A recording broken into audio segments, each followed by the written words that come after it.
Sudah di kampus, sudah beraktivitas setiap pagi saya seperti ini. Jadi kalau kalian mau ada yang nggak tahu, suatu saat nanti gitu ya, silakan datang ke kampus ketemu saya pagi-pagi seperti ini. Ya, pagi-pagi seperti ini. Jadi saya masih fresh. Biasanya pagi-pagi seperti ini saya pakai buat menulis. Menulis Lapangan paper. Vulcano, Bu. Hah? Lapangan Vulcano, Bu. Lapangan gimana? Lapangan Vulcano, Bu. Aku nggak jong. Vulcano nggak ada lapangan ya, Bu. Vulcano nggak ada lapangan, Bu ya. Sekarang nggak ada lapangan, soalnya lagi COVID ya. Jadi untuk tahun ini semuanya kayaknya nggak ada lapangan, semuanya online. Untuk praktikum juga online, tetapi kalau kalian masih ada pertanyaan, bisa datang pagi atau saya tadi menawarkan ke kalian mau kuliah offline apa enggak. Kalau misalnya mau kuliah offline pagi-pagi seperti ini, nanti kita masuk kelas, nggak usah lama-lama gitu ya. Mungkin sekitar 20 sampai 30 menit, tapi on time. Pagi-pagi seperti ini masih sepi, jadi saya masih bisa ketemu dengan kalian. Nanti dibagi kelas Senin misalnya, minggu ini sama minggu depan, atau minggu depan sama minggu lusa. Kan ini tinggal 3 kali masuk ya, habis ini ya. Habis ini kan 4 kali masuk. 4 kali masuk itu bisa kita isi untuk offline nanti minggu depan, Senin, yang kelas Senin, dan kelas Senin minggu depan lagi gitu. Tapi tetap saya masih online juga, online untuk yang lain dan offline untuk yang bisa ketemu saya. Terus yang hari Kamis itu juga sama. Kamis ini itu kita bisa offline separuh, terus kemudian yang separuh lagi offline di minggu depan gitu. Kalau misalnya seperti itu bisa kita laksanakan, alhamdulillah sekali gitu. Gimana? Supaya nanti saya juga tidak kena semprit dari kampus. Tapi juga saya bisa ketemu sama kalian untuk memantau kalian. Seperti itu bisa kita laksanakan tidak? Atau kalau enggak, nanti kita ketemu di mana gitu, nggak usah di kampus, di lapangan juga boleh. Ketemu apakah di Gunung Ireng atau di mana boleh. Mau seperti itu? Kita bisa ngobrol-ngobrol di sana. Kalau itu kalau di lapangan bisa kita satu kelas gitu deh, lengkap 28 orang. Mau, Bu. Mau, Bu. Di Gunung Ireng aja, Bu. Di Gunung Ireng hari apa? Hari Sabtu atau hari Minggu? Hari Sabtu dan Minggu? Mau?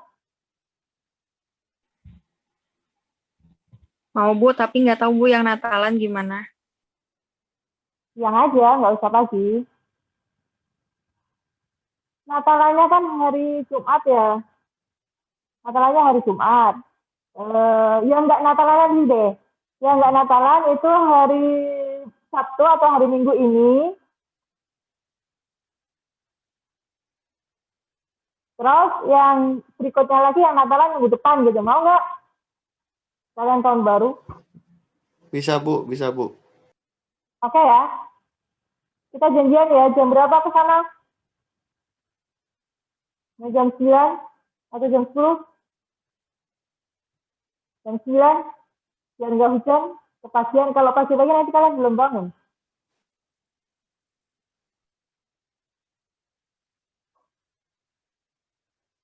Ada kuliah, Mas. Maaf, Bu. Nanti ya. Bu. Maaf? Maaf, mau nanya. Ya.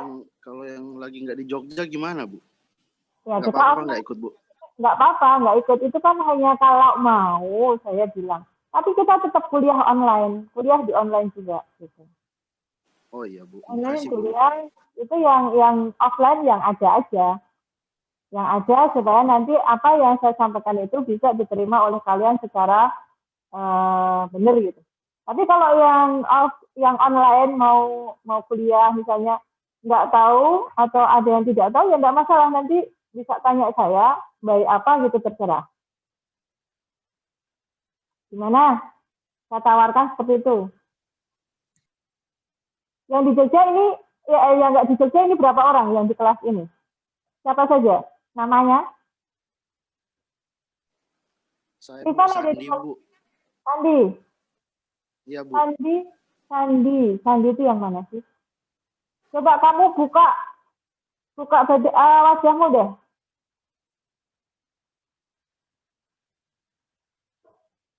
Nanti tolong dibuka wajah videonya. Masa kalian nggak malu sih sama saya? Saya aja buka videonya, saya nggak cantik aja, tapi Oke, Sandi di mana Sandi sekarang? Lagi di rumah, Bu, Sulawesi Tengah. Oke, ya, nggak masalah. Nanti kamu bisa online aja, nggak perlu offline. It's okay, nggak masalah. Makasih, Bu. Selain Sandi, siapa lagi?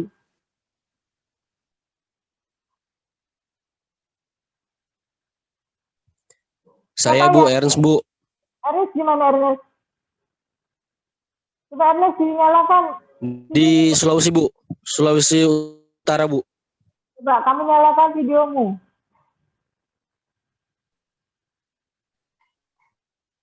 Masih tidur ya? Ernest, coba nyalakan videomu dan ngomong aja. Ernest, mana Ernest?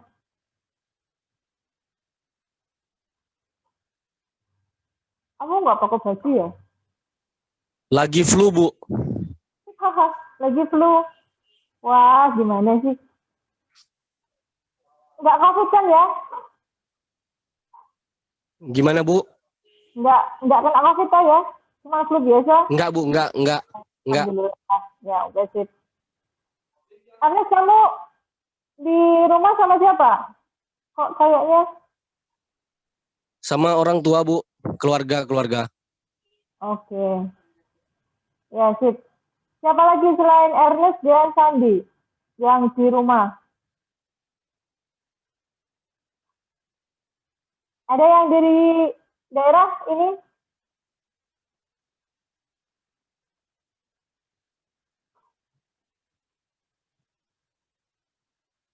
Jadi untuk kuliah kita hari ini, minggu ini, itu terkait dengan memang harus ke lapangan gitu, harus melihat seperti apa lapangan. Cuma karena kondisinya masih dalam pandemi ya, makanya saya tawarkan, mau nggak ke Gunung Ireng? Kalau mau ke Gunung Ireng, ayo kita pergi ke Gunung Ireng hari Sabtu besok. Kalau yang Sabtu atau Minggu gitu, terserah, nanti saya dikabari. Sabtu boleh jam 9 untuk yang tidak Natalan. Nah, yang sekarang yang Natalan siapa saja nih? Yang Natalan yang ada di Jogja. Ya, dijadwalkan untuk yang minggu depannya lagi, tanggal 2. Siapa yang Natalan?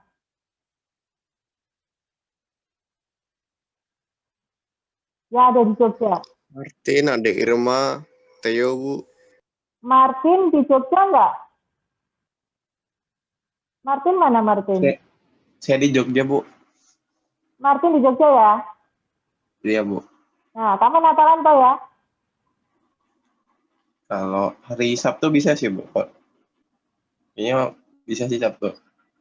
Nah, gini aja, kalau misalnya nanti kalian mau ikut yang Natalan yang berkepentingan untuk Natal, hari Sabtu mau ikut silahkan. Tapi saya jadwalkan untuk yang tanggal 2, ya.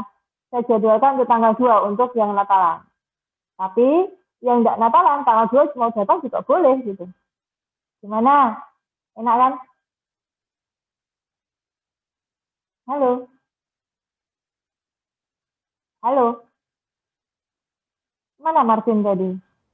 Irma Ya, Bu. mana? Oke, Martin gimana? Keberatan atau tidak? Coba kamu nyalakan dong videonya.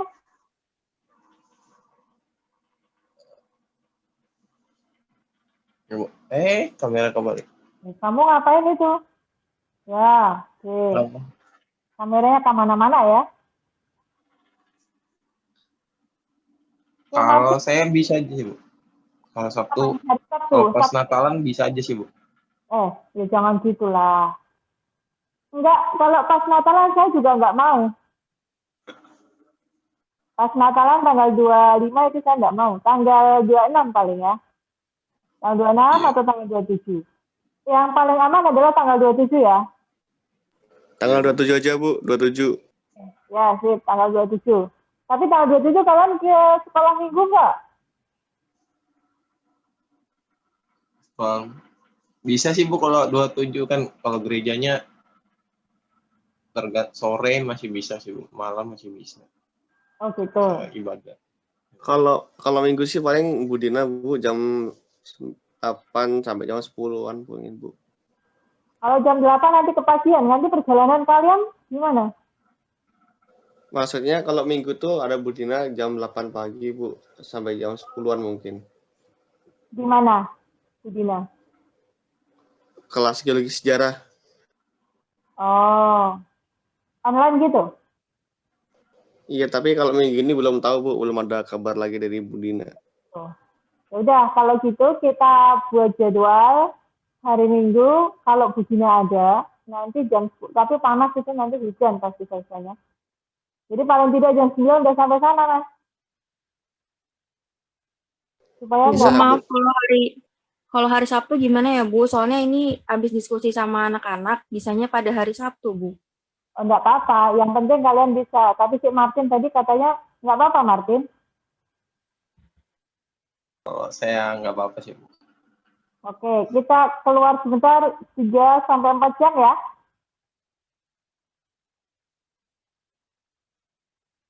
Perjalanan 1 jam buat kalian. Kita di sana 3 jaman gitulah. Oke ya.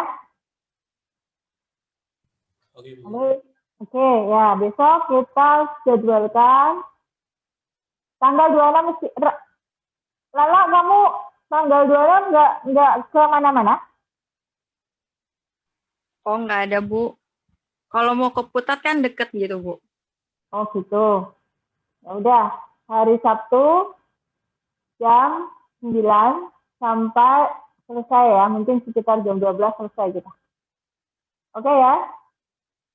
Jam 12 pas zuhur lah, pas zuhur kita insya Allah sudah selesai. Jadi nggak lama-lama kok, cuma sebentar aja. Oke ya, kita sepakati ya.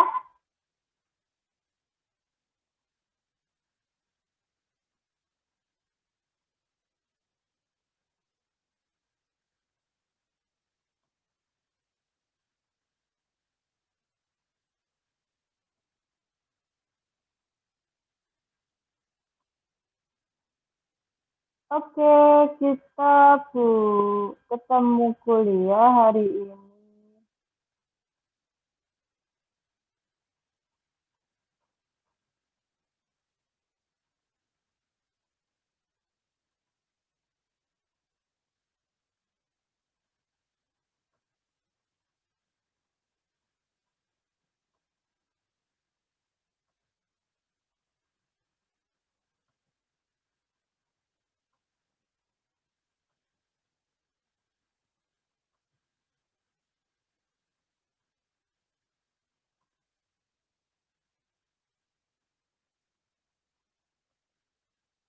Hmm,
ya, saya lagi kuliah. Bentar ya.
Halo, Halo Baik. Ibu. dengar suara Halo Bu. bisa lihat saya enggak?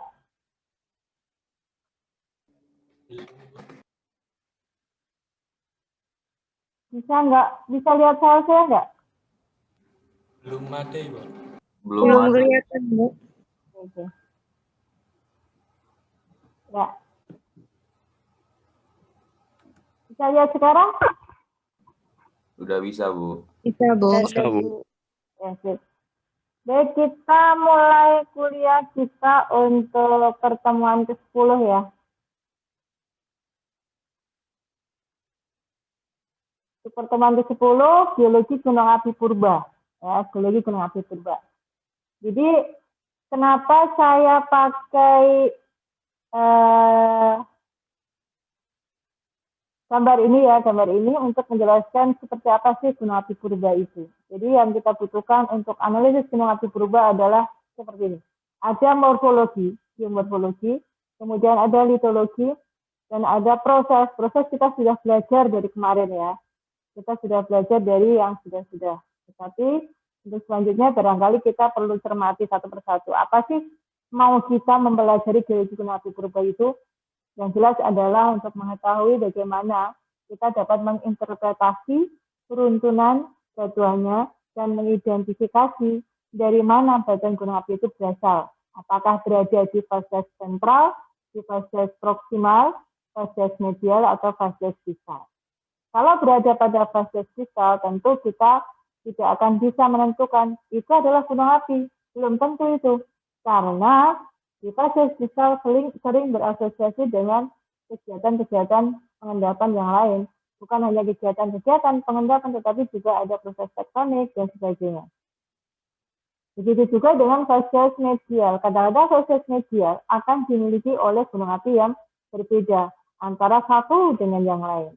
Begitu kita mempunyai fase sentral, maka fase sentral itu kita sudah bisa mencermati, oh itu adalah gunung api. Gitu.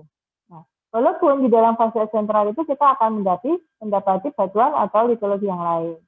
Kemudian di fase proksimal itu masih ragu-ragu kita. Ini adalah gunung api atau bukan? Karena kadang-kadang fase proksimal juga akan kita temukan batuan-batuan yang berasosiasi. Nah, yang berasosiasi itu kadang-kadang itu kita nggak mudah menetapkan ini loh gunung api. Contohnya adalah kalau yang ada di fase distal gitu ya, dataran kaki gunung api Merapi. Ya, dataran kaki gunung api Merapi begitu kita nggak pernah ke Jogja, ya belum pernah ke Jogja, baru datang sekali, tidak melihat kanan kiri pas hujan gitu ya, atau pas mendung, maka kita nggak tahu itu adalah fase gunung api. Tetapi begitu cuaca cerah, kemudian melihat ke arah utara, di sana ada gunung Merapi, maka kita baru tahu itulah gunung api. Ini adalah fase distal. Nah, kalau fase medial kita juga akan kesulitan mencari tahu. Begitu kita jalan dari Bandara Adi Sucipto misalnya, Bandara Adi Sucipto, atau di Bandara YIA. Bandara YIA itu begitu kita lewat sudah kita ketemukan ada dua gunung api, yang satu gunung api tua, yang satu gunung api muda. Tetapi kita nggak akan tahu ini itu adalah fase gunung api atau sekedar itu adalah dataran gunung api atau adalah dataran aluvial gitu. Karena sepanjang kita tahu, kita berjalan, yang kita ketahui adalah permukiman, kemudian ada jalan-jalan, lalu ada endapan, kalaupun di situ ada endapannya itu endapannya aluvial, kalaupun kita ketemu itu batuan-batuan tua gitu ya. Jadi kita nggak akan ketemu itu adalah fasenya gunung api. Itu untuk yang medial. Tapi begitu kita berada pada fase proksimal, gadu-gadu, ada breksi, kemudian ada lava, lalu ada batuan yang lain, yang sedimen gitu. Tapi kalau batuan itu asalnya dari vulkanik, ya kita sudah tahu. Tetapi kalau bukan dari vulkanik, ternyata gunung apinya ada di bawah laut, kita nggak akan pernah tahu. Itu pun yang di fase proksimal. Nah, kalau fase sentral pasti. Kita sudah pasti tahu kalau fasenya adalah sentral. Karena di sentral disitulah gunung api bersumber. Sehingga ada intrusi baik ada lava yang besar kolomnya ada perselingan antara friksi dan lava, ada aglomerat. Nah, itu pasti gunung api. Ya. Jadi, minggu lalu kita sudah belajar mengenai fase gunung api. Kita manfaatkan fase gunung api itu untuk mengetahui geologi gunung api purba.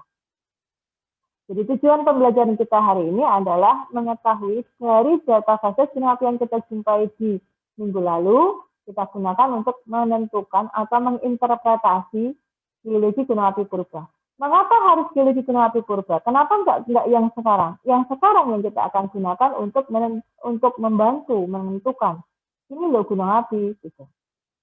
Yang kita butuhkan apa? Untuk bisa belajar atau bisa mengidentifikasi geologi gunung api purba. Yang pertama adalah analisis petrologi. Nah, analisis petrologi itu untuk mengetahui ini lava, ini piroklastik, ini adalah intrusi dike, ini aglomerat dan sebagainya. Itu adalah analisis petrologi. Begitu kita ketahui ada aglomerat, ya itu pasti daerah gunung api. Begitu ada lava, itu juga gunung api. Kecuali kalau batuan-batuan itu sudah mengalami proses longsoran yang besar gitu, seperti melas dan sebagainya, itu kita nggak bisa menentukan itu adalah gunung api. Tetapi kalau batuan itu masih in situ, maka itu bisa dikatakan sebagai gunung api. Yang kedua adalah stratigrafi batuan gunung api.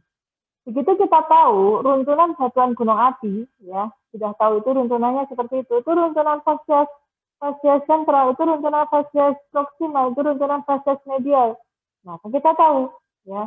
Yang pertama adalah begitu kita tahu itu adalah runtunan batuan gunung api, ya kita pasti akan menentukan, meskipun kita nggak tahu atau belum tahu ya morfologinya seperti apa gitu, tetapi kita sudah bisa mengidentifikasi ini sekitaran di situ. Tinggal nanti dilanjutkan dengan analisis yang lain. Yang ketiga adalah pemetaan geologi gunung api. Tanpa melakukan pemetaan geologi gunung api, maka kita tidak akan bisa mengetahui itu adalah gunung api purba. Yang akan kita ketahui adalah itu hanya batuan gunung api saja. Nah, itu hanya akan tahu bahwa itu adalah gunung api saja. Caranya bagaimana? Untuk mengetahui sebaran litologi itu. Ya, jadi pemetaan geologi gunung api tujuannya adalah untuk mengetahui sebaran-sebarannya. Nah, sebaran-sebaran gunung api. Sampai di sini ada pertanyaan?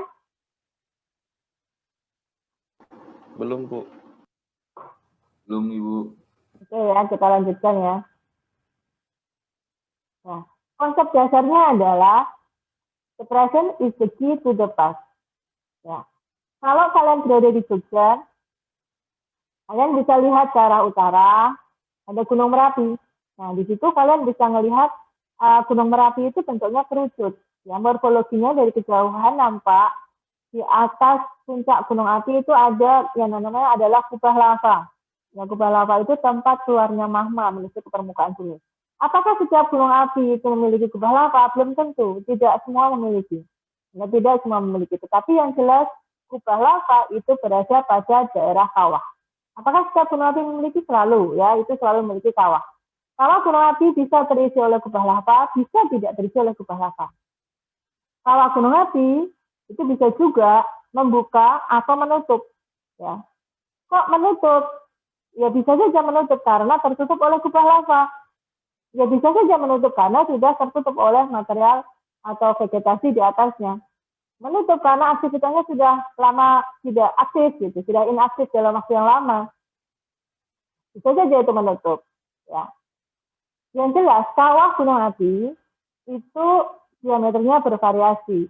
Ada yang 1 kilometer persegi, ada yang 100 meter persegi, ada yang 1000 meter, 1 kilometer persegi, ada yang 10 kilometer persegi, atau ada juga yang sangat luas ya, 50 kilometer persegi, membentuk danau gitu ya, membentuk danau seperti yang ada di Kintamani, atau yang ada di Bromo gitu ya, atau ada juga yang di Toba. Yang di Toba itu malah 70 km persegi gitu ya. Diameternya 70 km. Ada yang panjangnya 70 kilo, yang pendeknya 50 kilo. Nah, ada juga yang di atasnya itu kubah lavanya satu saja. Kayak yang ada di Gunung Merapi. Satu saja. Ada juga seperti yang di Kelot. Jadi kawahnya terisi oleh air, membentuk danau kawah, diameternya 5 km. Ya. Kemudian di tengah-tengahnya ada satu kubah lava. Gitu. Bisa seperti itu. Atau juga bisa seperti Gunung Galunggung yang kubah lavanya itu banyak, nggak cuma satu. Sekarang ada 1, 2, 3, 4. Ya, ada 4 kubah lava di dalam satu kawah secara berjejer ya di dalam satu kaldera ya. Jadi bisa saja kawah gunung api itu dalam bentuk kawah yang terisi oleh kubah lava atau kawah yang tidak terisi oleh kubah lava, bisa dalam bentuk kaldera, bisa dalam bentuk bukan kaldera. Ya, itu adalah suppression is the key to the past. Kunci dari keberadaan gunung api yang saat ini ada. Bentuknya ada yang seperti kerucut, ya. Ada juga yang tidak seperti kerucut, ya. Kalau yang seperti kerucut, seperti Merapi, ya, itu ya kita bisa lihat, gitu ya, bisa diamati. Tapi kalau yang bentuknya tidak kerucut seperti perisai atau ya perisai ya atau celah gitu ya, maka ya bentuknya seperti itu. Bisa saja begitu. Tapi kita nggak punya ya sekarang ya. Yang kita punya adalah kerucut semua. Di Indonesia yang ada adalah kerucut semua. Yang perisai itu ditemukan di Hawaii, kemudian Iceland, ya. Yang celah itu ada di sepanjang Striding, gitu. Ya. Tapi yang jelas, suppression is the key to the past yang ada di Indonesia, yang kan kalian petakan nanti, itu adalah bentuk strato atau komposit, ya. Komposit, strato atau komposit. Saat ini bisa saja strato itu tidak berbentuk kerucut, ya. Saat ini tidak berbentuk kerucut. Kenapa? Bisa karena erosi, bisa karena letusan eksplosifnya, bisa juga karena ada tektonik yang bekerja setelahnya. Nah, yang jelas, bentuk awalnya adalah kerucut seperti yang ada di Gunung Merapi, Gunung Merbabu, atau yang sudah hancur seperti Gunung Dieng ya, puncaknya sudah hancur, 2/3 bagian tubuhnya sudah hancur, itu ada di Gunung Dieng. Atau yang ada di Krakatau. Krakatau itu sebagian besar tubuhnya tertutup oleh air. Bagian 2/3 puncaknya sudah hancur karena letusan tahun 1883. Di tengah-tengahnya muncul anak gunung api baru yang saat ini ketinggiannya mencapai 100 sampai 200 meter di atas permukaan laut. Bentuknya juga kerucut, tetapi itu ada di tengah-tengah gitu. Nah, bisa saja seperti itu. Atau kayak gunung Tambora ya, Gunung Tambora itu tubuhnya nampak megah di situ, sama seperti yang ada di Gunung Karangetang gitu ya. Di Karangetang juga nampak itu tubuhnya masih kerucut, membentuk satu pulau kerucut, pulau gunung api. Nah kayak gitu. Ya. Jadi kalau kita melihat saat ini depresinya gunung api yang kita punya, ya bentuknya kerucut gitu.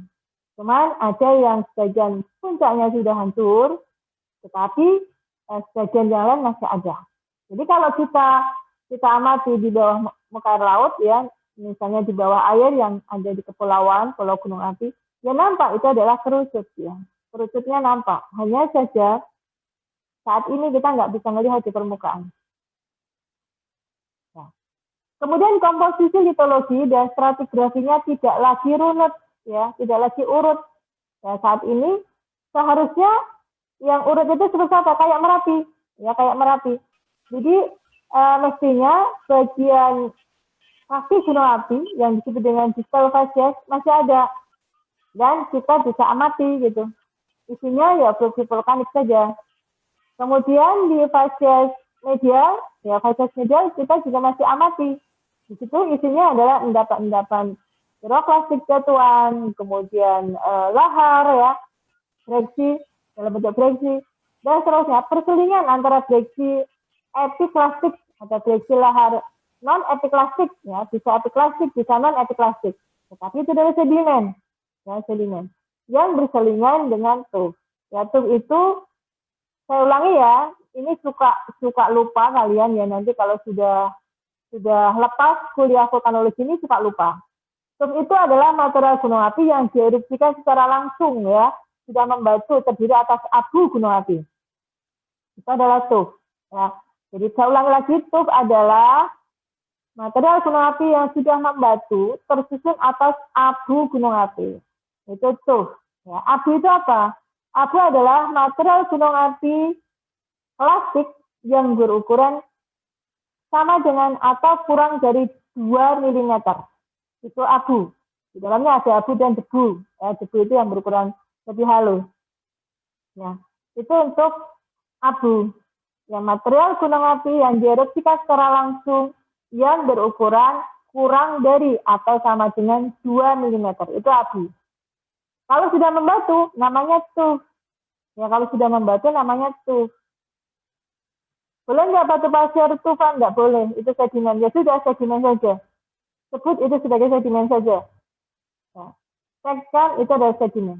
Kalau dalam dalam literatur disebutkan di situ ada batu pasir tufan, nggak usah diikuti. Kalau sudah itu ya udah batu pasir. Batu pasir sudah titik. Sifatnya adalah silicic. Ya, batu pasir sifatnya silicic. Itu adalah batu sedimen. Ya, gitu ya. Oke, itu untuk fasies medial. Kemudian fasies proksimal. Ya, fasies proksimal jelas runtunannya itu adalah ada fleksi lahar, ya, epiklastik ya, fleksi lahar, kemudian fleksi piroklastik, lalu ada tuff dan lava. Ya, jadi seperti itu. Fleksi lahar, fleksi piroklastik, tuff dan lava. Itu yang di proksimal. Nah, laharnya apa yang bedakan antara medial dengan proksimal? Kalau yang di medial, kita sering sebut sebagai lahar. Ya, lahar saja. Tapi kalau yang di proksimal, kita sebut sebagai suka endapan gibris, ya, atau longsoran gunung api. Tapi sama aja, itu adalah lahar. Atau bisa juga disebut sebagai lahar proksimal, lahar praksi kasar. Tapi itu adalah lahar. Suka juga disebut sebagai sedimen non-epiklastik. Jadi kalau mau disebut breksi, ya kalau bingung, breksi andesit. Kalau komposisinya adalah andesit. Kalau komposisinya basal, ya breksi basal. Kalau bingung itu sebenarnya lahar atau bukan gitu ya. Itu adalah piroklastik atau epiklastik. Begitu kalian ketemu ada arang kayu yang masih bulat-bulat, ya masih panjang-panjang gitu ya. Ada arang kayu yang lembut gitu ya. Campur jadi satu atau jadi bentuk batang, ya batang kayu, batang arang kayu. Maka itu piroklastik. Tapi begitu di situ ada daun, ya, ada fragmen daun di dalamnya, kemudian kayu yang belum terarangkan, atau kayu yang masih dalam bentuk kayu fresh gitu ya, atau arang tapi sudah hancur lebur, ya sudah menjadi butiran-butiran kecil-kecil gitu, maka itulah lahar. Nah, lahar ini bisa disebut sebagai sedimen non-epiklastik. Kalau bingung, nanti sebut saja breksi andesit gitu ya. Kalau komposisinya adalah andesit. Kalau basal, breksi basal. Kalau komposisinya adalah dasit, ya breksi dasit. Jadi nggak usah nanti kita memilah-milah. Ini lahar atau bukan gitu. Lalu ada endapan yang mungkin kalau di laut nanti karbonatan, ya ada karbonatan. Tetapi proksimal, di area proksimal itu akan sangat sulit ditemukan untuk yang karbonatan. Ya, akan sulit. Meskipun sulit, tapi kadang ada, itu suka menjadi fragmen. Yang mengambang di dalam laharnya. Ya. Jadi itu yang di proksimal. Kemudian sentral aja pasti nggak akan ketemu yang sedimennya. Di dalamnya adalah batuan-batuan vulkanik asli dari gunung api itu.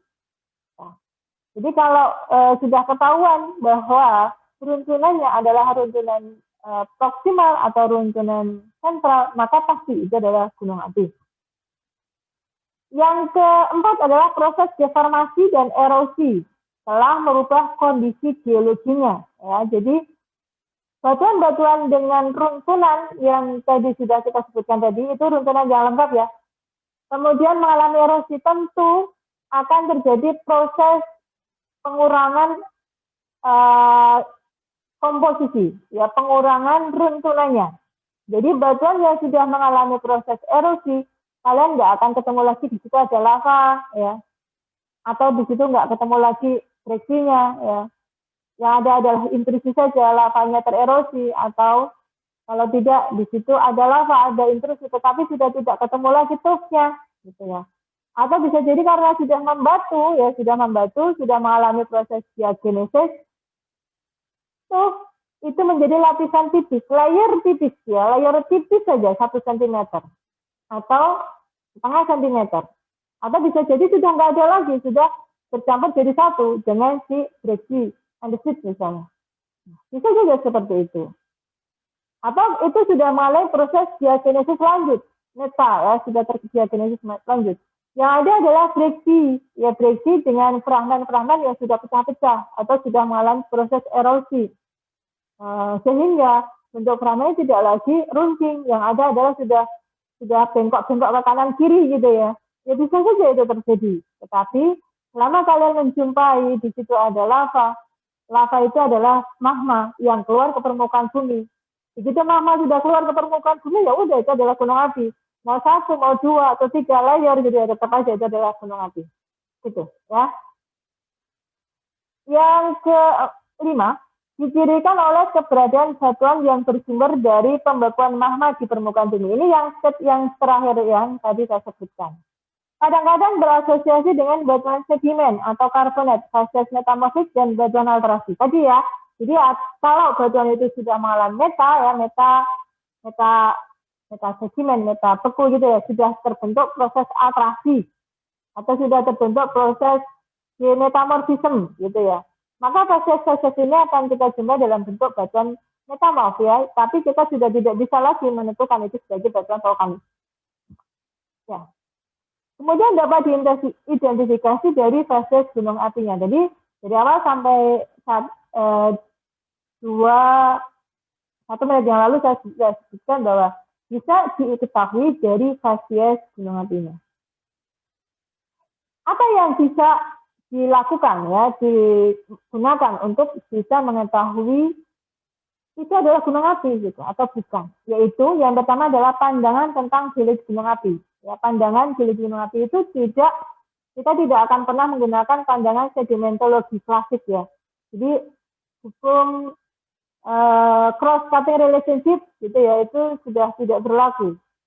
Hukum superposisi itu juga sudah tidak berlaku. Lateral continuity itu juga sudah tidak berlaku.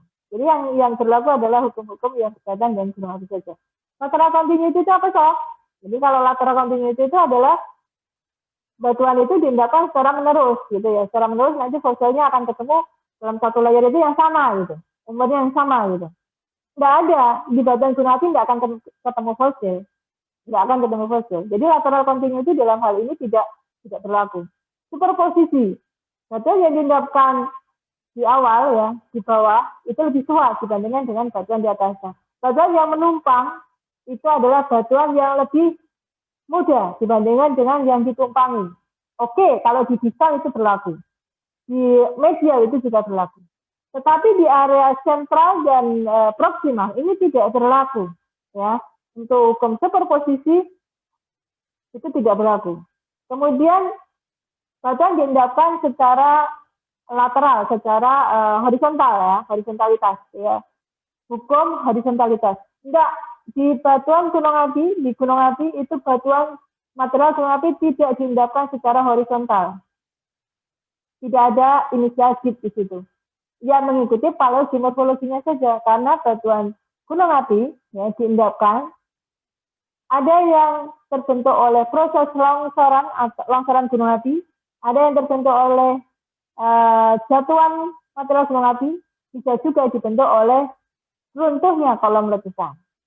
Kalau itu adalah oleh runtuhnya kolom letusan batuan gunung api, akan diendapkan mengikuti paleogimorfologinya. Dimulai dari lembah-lembah. Jadi punggungannya nggak akan. Jadi di atas punggungan-punggungan itu kalian tidak akan menjumpai batuan yang muda. Yang ada adalah bisa jadi itu adalah batuan yang tua. Karena prinsip pengendapan di daerah gunung api akan mengikuti hukum transient. Yang akan mengikuti mekanisme secara transient. Transient itu adalah menerus, berkesinambungan, berkelanjutan. Ya, itu transient. Jadi begitu ada lembah di situ, dia akan mengikuti lembah. Ya, lembah yang ada. Punggungan-punggungan di sekitarnya jelas itu masih ada, tetap membentuk bagian tinggian. Tetapi tidak terjadi proses pengendapan. Yang terjadi proses pengendapan ada di lembah-lembah. Ya. Nah, suatu ketika terjadi proses crack ya, ada retakan besar, ya di daerah gunung api sesar banyak sekali ya. Dan sesar besar ini berhubungan dengan aktivitas gunung api maupun dengan aktivitas tektonik yang berlangsung di dalamnya. Ketika ada aktivitas gunung api, ya tinggi kolam letusan sudah diketahui, kemudian ada proses crack karena ada gaya pelepasan energi yang besar, terbentuk crack ya, rekahan besar. Besarnya membuka dari arah puncak menuju ke arah medial, itu crack-nya itu semakin jauh, semakin menyempit, semakin mendekati daerah kawah ya, semakin melebar. Nah, langsung saja itu diisi. Ya, begitu crack terbentuk, langsung diisi. Begitu crack lagi terbentuk, langsung diisi. Sehingga kebanyakan gunung api, begitu ketemu sesarnya akan tertimbun oleh material berikutnya. Nah, itu adalah mekanisme pengendapan yang ada di daerah gunung api. Sehingga tidak akan mengikuti hukum horizontalitas. Tidak mengikuti hukum horizontalitas dan tidak mengikuti hukum superposisi. Kemudian geomorfologi gunung api. Ya, geomorfologi gunung api itu ya nampak dari kejauhan itu kerucut gitu. Ya kerucut. Tetapi begitu kita dekati, nggak ada kalian akan ketemu kerucut di sana. Yang ada adalah lembah yang sangat dalam. Ya, lembah yang sangat dalam dengan morfologi yang sangat curam. Ya, morfologi berbukit-bukit, bergunung-gunung gitu ya, yang sangat curam. Antara bukit yang satu dengan bukit yang lain bisa saling berhubungan, bisa saling tidak berhubungan. Ya. Meskipun kalian ketemu ada bukit, kalian menghadap ada dua bukit gitu ya, dipisahkan oleh sungai. Apa di situ akan ketemu batuan yang sama? Tidak, ya tidak. Ya. Bisa jadi di lembah sungai kalian ketemu lava, tetapi di bendungan sungai ketemu breksi. Ya. Lava breksi. Makanya di daerah gunung api di fase proksimal, ya fase proksimal, biasanya akan dijumpai batuan-batuan yang kalian tidak bisa memilahkan antara satu dengan yang lain. Sehingga hubungan antara satuan breksi dengan lava itu menjadi. Kenapa kan menjadi? Karena tidak diketahui. Ini yang miliknya breksi siapa? Ini yang miliknya lava siapa? Gitu. Nah, sehingga yang kalian ketemukan di situ semuanya. Ya breksi lava secara berulang-ulang. Ya, itu dari segi geomorfologi. Jadi dalam hal ini, kalian harus betul-betul mencermati bahwa gunung api itu selain ditentukan oleh pandangan tadi ya, itu juga harus bisa mencermati geomorfologinya. Ragam batuan gunung api. Tadi yang sedimen seperti apa, yang vulkanik seperti apa, dua-duanya ketemu. Ya. Apalagi kalau kalian memetakan batuan gunung api yang dulu diendapkan di laut. Ya, diendapkan di laut. Sehingga antara batuan yang asal vulkanik dengan non-vulkanik itu kadang-kadang saling tumpang tindih. Ya, saling interfingering, saling menjadi. Boleh nggak kalau batuan gunung api itu menjadi dengan batuan asal sedimen? Misalnya ketemu di lapangan. Breksi andesit menjadi dengan napal. Boleh tidak? Boleh saja. Ya boleh saja karena di dalam lingkungan laut keduanya berlangsung. Suka berselang-seling. Ketika aktivitasnya meningkat, maka yang diendapkan adalah breksi andesit. Ketika aktivitasnya menurun, yang diendapkan adalah napal. Boleh itu. Ya boleh sekali. Apa misalnya gini. Ketika aktivitasnya meningkat, yang dijumpai adalah lava dan breksi andesit. Ketika aktivitasnya menurun, yang dijumpai adalah batu pasir karbonatan atau bahkan mungkin batu gamping gitu. Boleh saja itu. Tapi biasanya kalau batu gamping itu sudah mengalami proses reaksi, jadi pelarutan. Karbonatnya itu akan mengalami pelarutan. Campur dengan material vulkaniknya membentuk breksi karbonatan, breksi andesit karbonatan, atau batu pasir karbonatan. Atau kalau tidak misalnya mungkin akan ketemu napal gitu. Seperti itu. Kemudian struktur geologi gunung api. Jelas itu struktur geologi gunung api itu tidak hanya struktur asal vulkanik, tetapi juga struktur asal tektonik. Mengapa? Karena aktivitas gunung api dikontrol oleh proses tektonisme. Kalau tidak ada tektonik, tidak akan ada aktivitas gunung api. Jadi kalian nanti akan bisa tidak akan bisa memilahkan ini yang tektonik atau yang vulkanik. Bisa saja yang vulkanik direaktivasi oleh tektonik menghasilkan struktur vulkanotektonik. Atau kalian bingung, ini tektonik atau vulkanik nggak jelas gitu misalnya. Ya nggak masalah, yang jelas di situ adalah yang tersesarkan badannya yang mana, yang menimbun yang mana. Ya. Tinggal kalian tentukan saja. Ini struktur 1, 2, 3, 4. Runtunannya seperti itu. Dan ingat bahwa aktivitas vulkanisme berlangsung secara terus-menerus, secara transient, terus-menerus. Dan secara periodik. Ya, secara periodik. Tidak bisa sekali aktivitas gunung api menghasilkan breakdown andesit kemudian selesai gitu ya. Atau sekali menghasilkan lava kemudian selesai, tidak. Ya, tidak seperti itu. Suatu ketika aktivitas gunung api itu menghasilkan lava dan breksi. Ya. Besoknya lagi ada aktivitas lagi menghasilkan lava saja atau breksi saja, boleh. Besok lagi ada aktivitas lava dan breksi lagi, ya boleh saja. Ya. Bisa saja seperti itu. Misalnya Gunung Merapi tahun 2010, yang dikeluarkan adalah breksi dan tuh. Ya udah, itu breksi dan tuh. Kemudian diakhiri tahun 2011, ada lava yang keluar dari situ. Kemudian 2013 ada lava lagi. 2000 terakhir tahun 2019, 2020. Ya, tahun 2020 ini lava pembangunan kubah lava. Ya, seperti itu. Tidak ada friksinya gitu. Ya boleh seperti itu. Kalau di laut, ya nanti akan berasosiasi dengan batuan sedimen.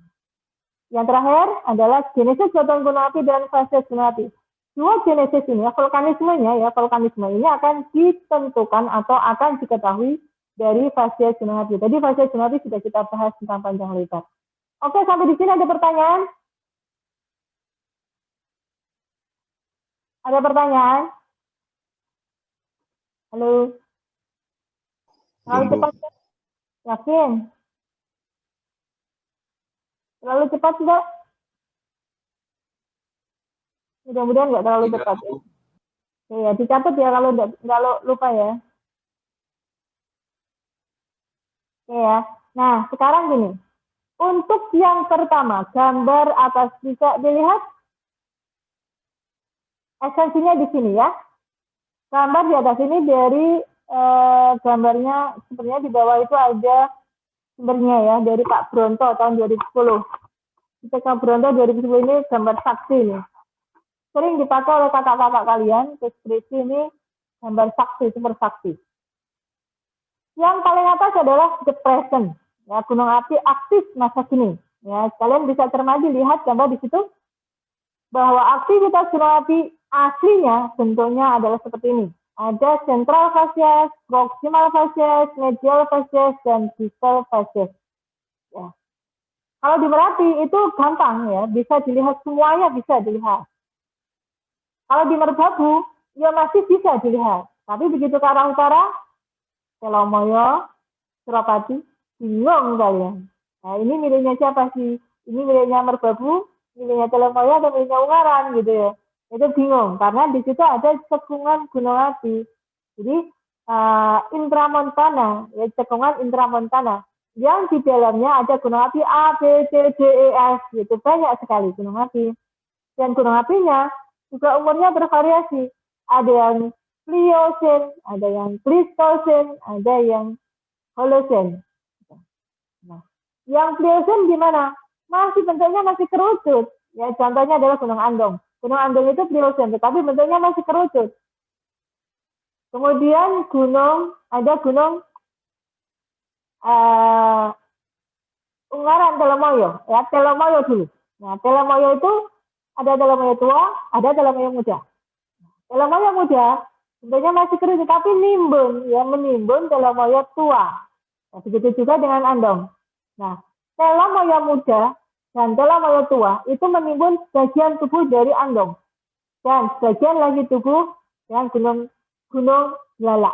Nah, Gunung Blala itu sekarang yang muncul di permukaan hanya beberapa meter, hanya 100 meter saja dari permukaan. Kenapa? Karena tertimbun. Kalau aslinya tubuhnya ya seperti ini, hanya saja karena tubuhnya sudah tertimbun oleh gunung api yang lain, maka yang muncul di permukaan hanya yang kecil. Ya, sehingga kalian harus bisa mencermati. Ini yang nimbun yang mana? Kalau yang Merapi saja, oh yang ini yang Merapi ini menimbun Merbabu. Selesai. Merapi dan Merbabu menimbun Gunung Tidar. Gunung Tidar itu dulunya seperti apa? Ya tinggi juga seperti Gunung Merapi.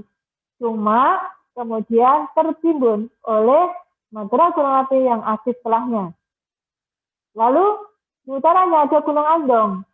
Ditimbunlah di Gunung Andong ini dengan Gunung Merbabu dan Gunung Telomoyo.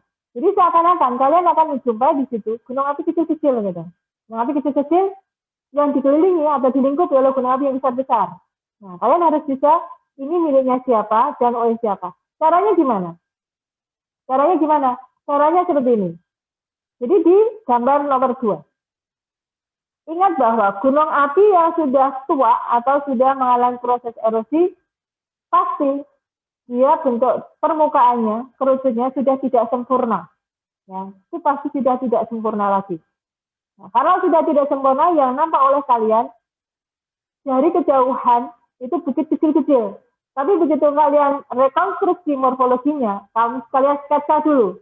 Ini morfologi arah sini, morfologi arah sini, kalian bergeser. Nah, kalian rekonstruksi. Ini yang kira-kira di tengah-tengah itu apa ya? Nah, kalau seperti ini sih gampang ya, masih nampak mudah gitu ya. Masih bisa dilihat. Kenapa? Karena sudah ada yang merekonstruksi. Tapi begitu di lapangan, kalian akan bingung, ini miliknya siapa? Satu, yang pertama kalian ingat bahwa ada intrusi. Ya, di dalam gunung api itu ada dike. Ada dike, intrusi, aglomerat, ya. Bisa juga ada conduit, ya, atau cauldron, atau bisa juga stock volcano, SC, atau bisa juga dalam bentuk leher gunung api. Maka itulah sentral. Itu awali dari situ dulu. Kenapa? Kalau kalian mengawalinya dari medial, dari kristal, maka itu akan kesulitan karena akan berasosiasi dengan batuan yang lain. Jadi awali dulu dengan sentral. Ada intrusi, dike, kumpulan dari dike yang banyak sekali. Kemudian ada kumpulan kubah lava, kalau ada, tetapi ini sangat sulit ya, kubah lava. Tapi biasanya ada. Gitu ya. Kalau masih seperti gambar ini yang ada di Muria ini, yang tengah itu adalah Muria. Itu masih bisa diamati, tetapi kalau belum itu sudah nggak bisa. Yang kedua adalah tentukan hitnya, yang hitnya. Direksi gunung api mungkin kalian tidak bisa menentukan hitnya ke arah mana, ya di direksi. Tetapi kalian bisa menginterpretasi dari orientasi fragmen. Ya, fragmen itu menghalus ke arah mana ukuran butirnya. Kalau di fase sentral, memang ketika pemetaan waktunya yang dibutuhkan banyak gitu ya, waktunya banyak. Jadi di fase proksimal, kalian akan menjumpai fragmen batuan diameternya 1 meter, 2 meter gitu. Makin jauh tentu yang dijumpai adalah yang berukuran lebih halus, yaitu mengarah kemana? Itulah hitnya. Ya, itulah hitnya. Kalau banyak kacau, kalau ya tidak masalah, nanti akan ada orientasinya. Ya, akan ada orientasinya. Boleh nggak diidentifikasi dari geomorfologinya? Kalau yang tengah masih bisa. Ya, yang tengah ini masih bisa.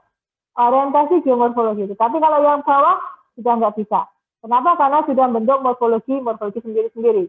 Jadi membentuk bukit-bukit kecil yang semakin lama sama aja gitu. Ya, sama aja. Makin jauh juga sama aja. Tetapi yang tengah itu kalian masih bisa mengamati. Ya, mengamati miringnya ke arah mana. Dan diinterpretasi di situ miringnya ke arah mana. Gitu. Oke. Gambar yang terakhir, itu kalau sudah mati, ya sudah mati artinya tidak bisa melihat aktivitasnya, tidak tahu, tidak ada sejarah, yang ada adalah litologi, morfologi seperti pegunungan Kulon Progo misalnya, atau pegunungan selatan. Maka dari sini baru bisa kita cermati, oh itu adalah gunung api. Datanya dari nomor 1 dan nomor 2. Ya, dari membandingkan nomor 1 dan nomor 2, kemudian direkonstruksi. Cara merekonstruksinya bagaimana?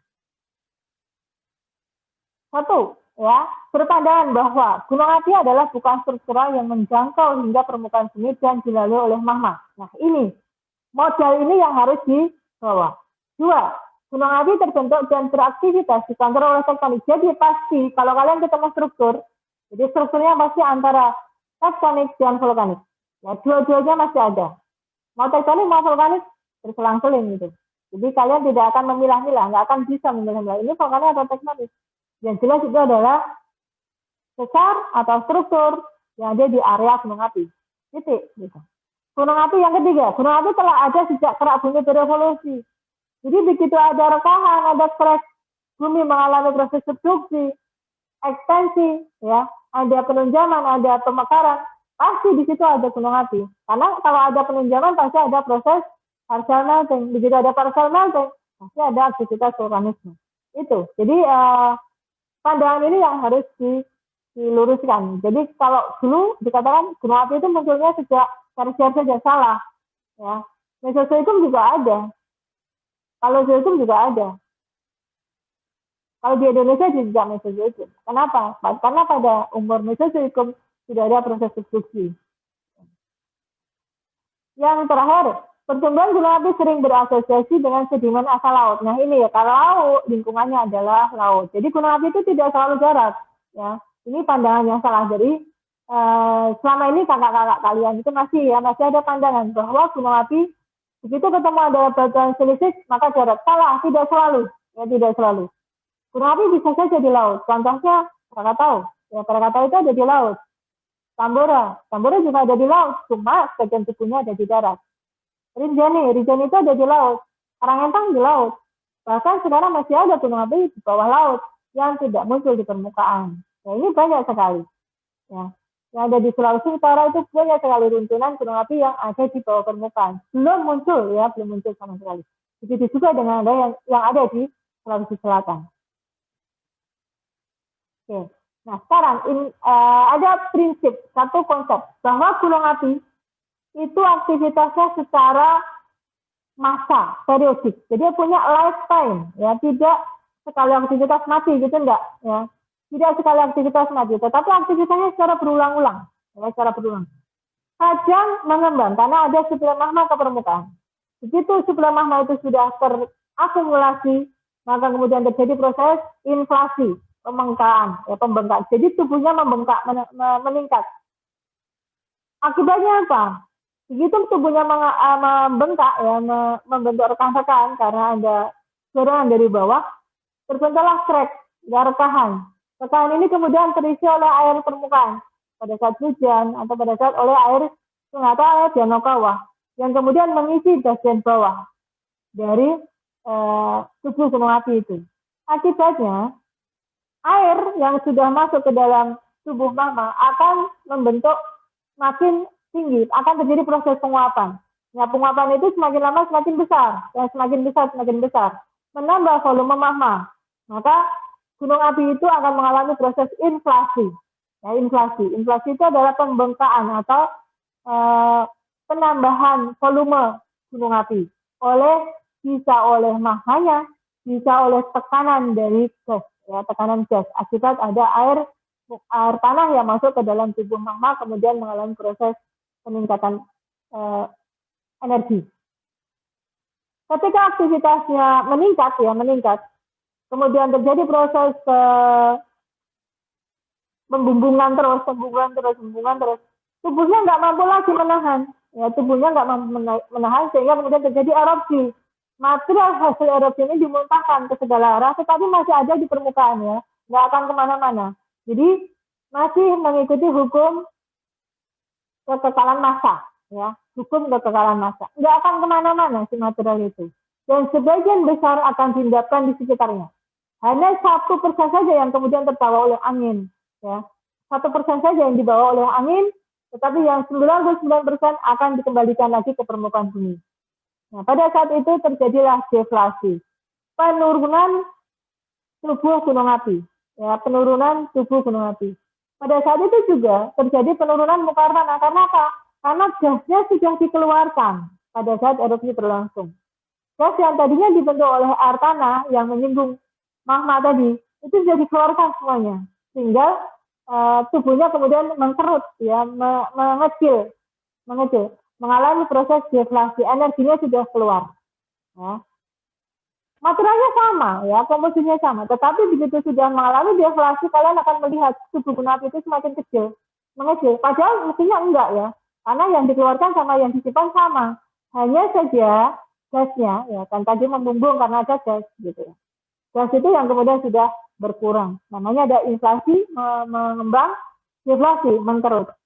Mengembang namanya inflasi, deflasi namanya mengerut. Tapi volume masanya sama, volume massa padatnya sama, volume massa magmanya juga sama. Yang berbeda adalah gas yang tadinya mengisi rongga antar pori, kemudian dikeluarkan pada saat erupsi berlangsung. Sampai di sini ada pertanyaan? Ada pertanyaan?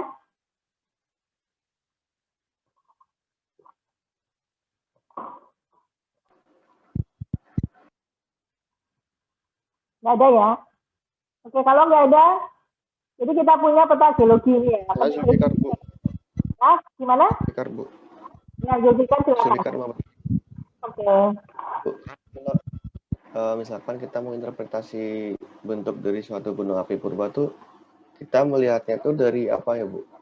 Misalkan, oh gunung ini diperkirakan bentuknya dulunya kerucut, gunung ini dulunya bentuknya kayak strato gitu. Itu kita lihatnya dari aspek apa, Bu? Satu litologi, ya, satu litologi. Kedua adalah geomorfologi. Ketiga adalah struktur geologi. Litologi nanti berhubungan dengan stratigrafinya. Nanti dia masuk ke fase mana? Fase sentral, proksima, medial atau distal. Kalau sudah ketahuan, itu hasilnya hanya sentral saja misalnya. Kalian bisa mencermati. Miringnya ke arah mana? Kayak gini misalnya ya. Nah, seperti ini. Kalau batuan itu ketemunya adalah misalnya ada intrusi, ada lava, lavanya andesit ya. Kemudian ada breksi. Maka kalian tetapkan di situ bahwa itu adalah perlapisan dari lava andesit, breksi, intrusi. Tambah lagi misalnya ada aglomerat di atasnya gitu ya. Aglomerat itu ada di sentral. Bermula dari sentral dulu. Nah, itu batuan itu miring ke arah mana sih? Oh, ini miring ke arah sana. Gitu. Misalnya kayak kubah gitu. Nah, di sentralnya itulah kubahnya berasal. Nanti tinggal kalian misalnya dibuat penampang gitu ya, penampang melintang kanan kiri, utara selatan ya, barat timur, utara selatan. Nah, kalian nanti akan menetapkan di situ yang barat timur ketemu nanti ada layer-layer. Nah, layer ini masuk mana sih gitu. Kalau kalian menjumpai, oh ini sentralnya nggak cuma satu, ketemunya ada tiga sentral gitu. Daerah gunung api kan biasanya superimpos ya. Nanti minggu depan ini akan kita bahas untuk yang superimpos ini. Jadi gunung api itu kadang-kadang satu lubang dipakai untuk rame-rame gitu ya. Namanya Salome, satu lubang rame-rame. Satu batang pipa kepundan, ya, satu batang pipa kepundan, itu digunakan oleh gunung api A, B, C, D, misalnya. Ya sudah, kita deskripsi yang paling mudah dulu. Nah, yang paling mudah ada nggak? Ketemu nggak? Ada, misalnya. Ini adalah intrusinya atau date-nya yang paling mudah. Itu adalah sentralnya. Nah, setelah itu, dirunut melalui data stratigrafinya. Jadi kan kalau sudah petrologi tadi, nggak langsung berhenti ya. Kalau sudah petrologi langsung ke stratigrafi. Dibuatlah data stratigrafi, kemudian dibuat diagram pagar, yang mana yang sentral, mana yang proksimal, mana yang medial. Batuannya jelas. Kalau yang sentral ada intrusi, aglomerat, kemudian ada alterasi misalnya. Oke, ya ketemulah itu sentral. Kemudian proksimal itu ketemu kalian hanya mencoba ada lava dan breksi misalnya. Ya nggak apa-apa. Lava dan breksi sedikit intrusi misalnya. Ya nggak apa-apa. Nanti kemudian dibuatlah diagram pagar. Ya, diagram pagar itu nanti akan menghubungkan mana yang lava tadi dengan lava yang ada di diagram berikutnya ya, di kolom berikutnya. Setelah itu buat lagi ke arah medial misalnya. Tidak lagi ketemu lava, sudah hilang dia ketemu lavanya ya. Maka dari sini baru kemudian diruntut yang intrusi kita tetapkan sebagai sentral. Yang lava dan breksi kita tetapkan sebagai proksimal. Yang breksi dan tuh kita tetapkan sebagai media. Nah, kita buat dari diagram pagar itu miringnya ke arah mana dia. Nanti akan ketahuan ya, miringnya ke arah mana nanti akan ketahuan. Jadi daerah-daerah ini nanti akan menjadi bagian pusat-pusat kalian untuk menetapkan ini yang mana sih bagiannya, punyanya medial, proksimal atau sentral gitu. Itu Mas. Jadi datanya pakai itu. Satu adalah morfologi, ya geomorfologi. Dua adalah litologi stratigrafi, ya litologi stratigrafi. Tiga adalah struktur geologi, bahwa gunung api itu selalu berhubungan dengan tektonik, ya. Jadi pasti sudah mengalami proses tektonik, gitu. 4 adalah bagaimana kalian mendeskripsi dari diagram pakar yang ada di dalam stratigrafi berhubungan dengan keempatnya, ya, ketiganya, dari litologi, stratigrafi, geomorfologi, dan proses yang berlangsung di dalamnya, gitu. Oke, gitu Mas. Baik, terima kasih Bu. Paham nggak? Lumayan paham Bu. Jadi Paham, Bu. lebih ke utamanya itu lebih dari kebatuannya Bu ya. Ya, Untuk betul. lebih ke penentuan itu. Ya, karena background ini tidak akan bisa kita lingkungan itu tidak akan kita bisa interpretasi kalau kita tidak tahu backgroundnya seperti apa. Gitu ya. Oke. Baik Bu, terima kasih. Ada yang lain? Ada yang lain? Ada yang lain tidak? Nah, oke. Jadi minggu lalu juga kita sebut ada Gunung Gajah Mungkur. Ya, Gunung Gajah Mungkur didirikan oleh bukit-bukit homoklim, ya. Jadi biasanya ketika kalian melakukan pemetaan geologi gunung api, akan ketemu satuan-satuan geomorfologi, ada humogi. Ya, humogi itu bisa dalam bentuk kuesta, atau dalam bentuk hogback. Ya. Humogi bisa dalam bentuk kuesta atau dalam bentuk hogback. Kuesta dan hogback itu adalah struktural. Sebenarnya itu adalah struktural. Tapi ini struktural pasti berhubungan dengan gunung api. Jadi, begitu kalian mendeskripsi ada satuan geomorfologi asal struktural, humogi tergenodasi. Atau satuan geomorfologi kuesta tergenodasi. Itu udahlah, itu gunung api. Karena kalau itu batuan sedimen, ya sudah terlipat, maka lipatannya bukan humogi, ya, bukan monoklim, tetapi lipatannya adalah lipatan sempurna. Ada antiklin, ada sinklim. Ada satuan antiklin, satuan sinklim, atau satuan kompleks gunung api, itu batuan sedimen. Tapi kalau kalian ketemu di situ ada humogi itu ada bisa berupa kuesta, bisa berupa hogback, atau bisa dua-duanya, gitu. Nah, itu sudah ada, itu pasti gunung api. Lalu ada kubah, ya. Kubah itu antiklin. Kubah itu ke segala arah, ya. Jadi miringnya ke segala arah. Kayak antiklin tetapi miring ke segala arah, gitu. Jadi miring ke utara, ke barat, ke timur, ke selatan, gitu ya. Maka itu adalah gunung api. Kecuali kalau litologinya adalah seperti lumpur, ya, atau lempung, gitu ya. Nah, kalau lempung itu adalah dari vulkanik mat volcano, dari mat volcano. Tetapi kalau itu terdiri atas batuan-batuan gunung api, asal gunung api, seperti ada erupsi lava, maka kalau bentuknya antiklin kubah, maka itu adalah gunung api. Kemudian ada selop landai, lereng gunung api, dari lereng kemudian curam, dari landai, selopnya landai, kemudian curam, landai lagi curam, seperti itu. Nah, yang landai itu adalah yang menyerupai bentuk hogback, ya. Jadi kayak struktur hogback gitu. Struktur hogback, kemudian ada kuesta. Hogback lagi, ada kuesta lagi. Seperti itu, maka itu adalah gunung api. Ya, itu biasanya akan menghadap ke bekas kaldera. Jadi begitu kalian menjumpai ada seperti itu, bisa diinterpretasi nanti, ya. Morfologi ini bisa diinterpretasi bagian yang landai, itu adalah chipnya. Bagian yang curam, itu adalah hasil erosi atau hasil tektonik yang terbentuk setelahnya. Jadi ada sesar step fault, ya, ada sesar step fault, sesar yang berundak-undak, gitu, banyak sekali. Kalian nggak bisa hitung lagi, misalnya uncountable, misalnya antara sesar dengan bagian yang kena sesar itu uncountable semuanya. Maka yang nampak di situ hanya kayak berundak-undak saja, gitu.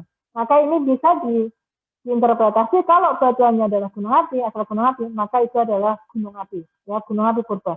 Contohnya ada di Wonogiri, Gunung Selatan, kemudian di Pegunungan Kulon Progo. Biasanya juga akan menghadap kaldera, bekas kaldera. Jadi bekas kaldera itu kayak apa sih? Cekungan melingkar, besar sekali ya. Diameternya bisa sampai ke puluh-puluh kilometer seperti itu. Maka ini bisa dinyatakan sebagai kaldera. Kalau batuannya jelas ya, batuannya harus asal gunung api.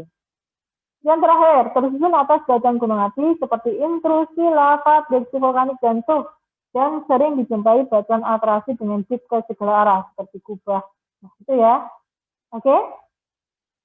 Ini contohnya yang ada di Kulon Progo ya. Ini nanti bisa di-copy, download, kemudian di-copy buat latihan di rumah ya. Hari Sabtu kita ketemu di Gunung Ireng.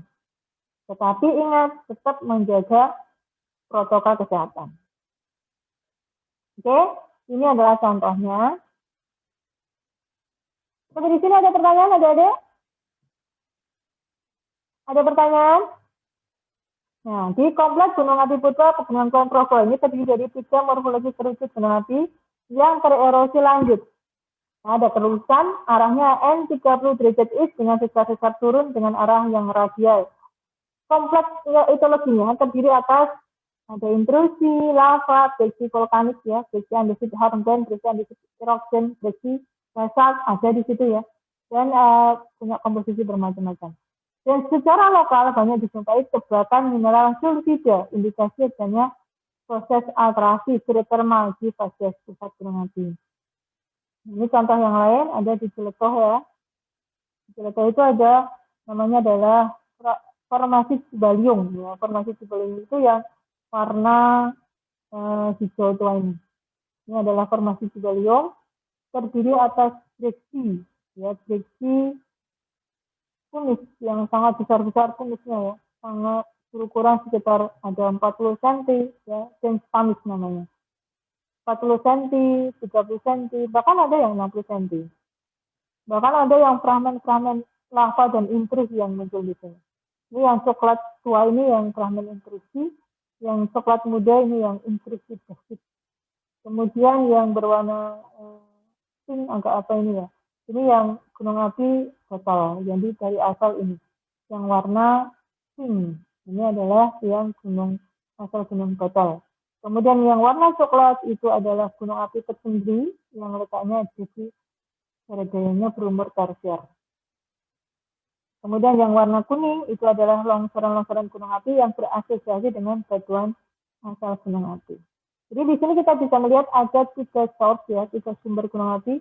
Satu ada di gunung paling muda adalah Gunung Batal. Kemudian yang kedua adalah Gunung Cibaliung atau Cilekoh Purba ya, Gunung Cilekoh Purba. Kemudian yang bagian tengah itu adalah yang di Gunung Burangrang ya, Gunung Burangrang bagian timur. Oke, ini contoh yang lain di Jatiluhur ya. Di Jatiluhur kita bisa melihat di sini ada Gunung Api Purba Jatiluhur terdiri atas kawah Jatiluhur yang sebelah kanan yang ini. Kemudian dan Gunung Sanggabuana yang kiri.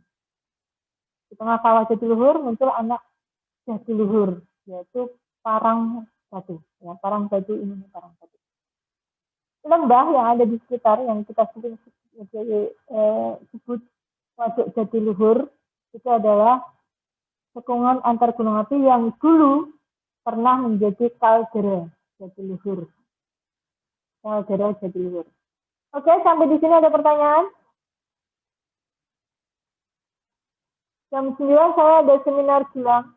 Jadi, kalau ada pertanyaan masih ada waktu 5 menit, silahkan. 5 menit, please. Halo? Halo, Dodi. Halo, masih ada di situ, Kang? Belum, Bu. Halo? Belum ada lagi? Yakin? Belum ada? Kalau belum ada, sampai ketemu ya hari Sabtu ya. Tapi tolong ini nanti dikerjakan di rumah untuk latihan soalnya, tolong dicatat.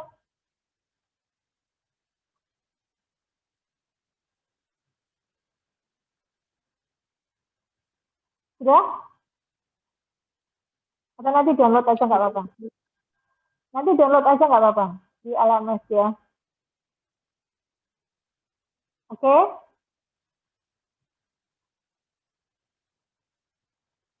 Kalau nggak ada pertanyaan, saya akhiri sampai di sini. Sampai ketemu lagi hari Sabtu besok. Tapi hari Sabtu itu nggak ada presensi ya. Saya nggak bisa bawa presensi, jadi nggak. Izin bertanya. Silakan, namanya siapa ini? Eka, Bu. Eka, oke Eka. Alhamdulillah Eka kamu bisa. Ya gimana Eka? Kalau yang buat hari Kamis itu nanti presensinya gimana ya, Bu? Hari Kamis besok. Ya tetap presensi. Iya. Nanti saya linkkan presensinya hari Kamis seperti biasa. Oh ya, Bu. Baik, Ibu. Oke, gitu aja Eka. Iya, terima kasih ya, Bu. Sama-sama. Ada lagi yang lain?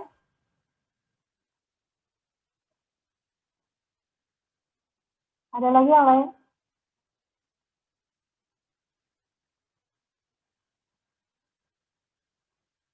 Yang lain masih ada? Belum. Ada 3 menit.